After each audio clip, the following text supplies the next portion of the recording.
And play a genuine sweep.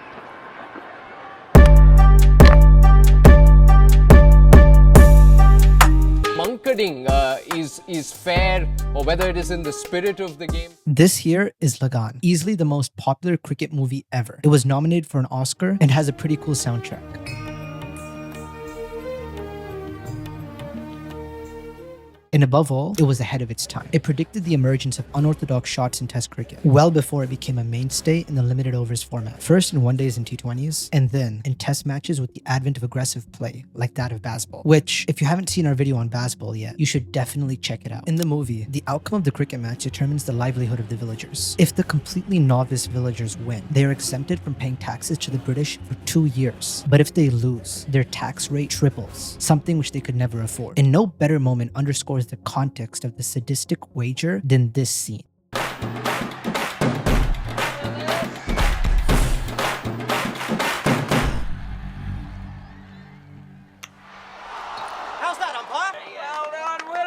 Unable to stop the flow of runs coming from the protagonist Bhuvan and his partner, the British stooped to a technicality to get the batsman out. This running out of the non-striker leaves a sour taste in the mouth, a taste that to this day, even at the professional level, has not entirely gone away. But what exactly is this form of dismissal? Running out the non-striker occurs when the bowler runs out the batsman who has left the crease before the ball is bowled. This form of dismissal is considered completely legitimate by the laws of cricket, but still, it draws immense controversy to this day. So where did it all start, and why is this type of dismissal viewed with such contempt? Well, it all started in 1835. First-class cricketer Thomas Barker became the first to use this mode of dismissal when he ran out the non-striker George Besant of Sussex. Barker seemed to be a big believer in running out the non-striker, as from 1835 to 1843, the first 5 recorded instances of running out the non-striker all came from Barker. Yes, he did it 5 times before anyone else. To this day, no other player has ran out the non-striker as many times as Thomas Barker has.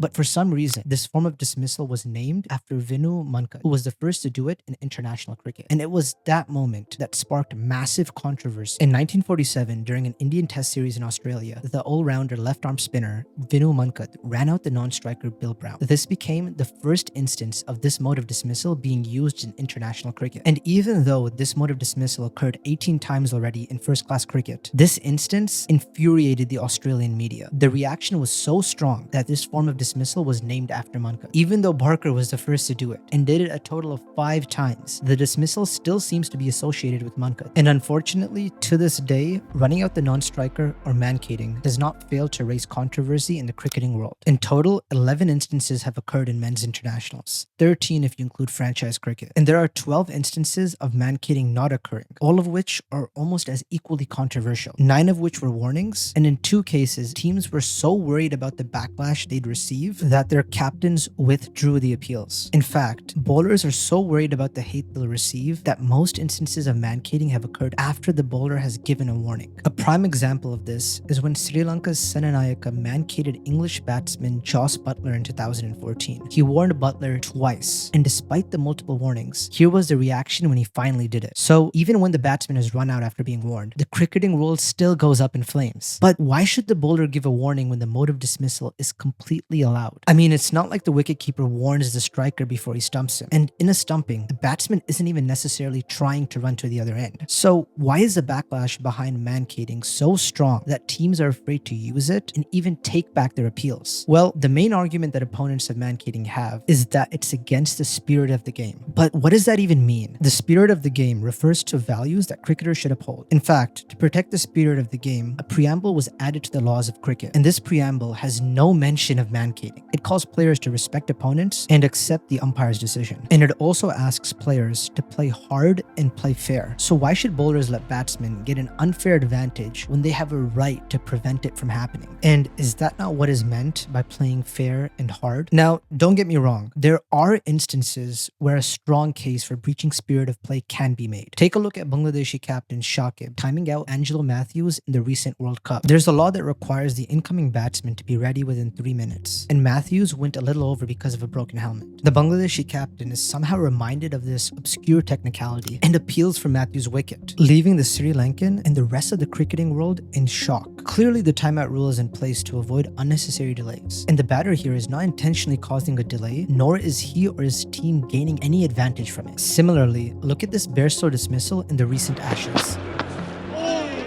It's another short ball. Johnny Bairstow's walked out of his crease here. This could well be out.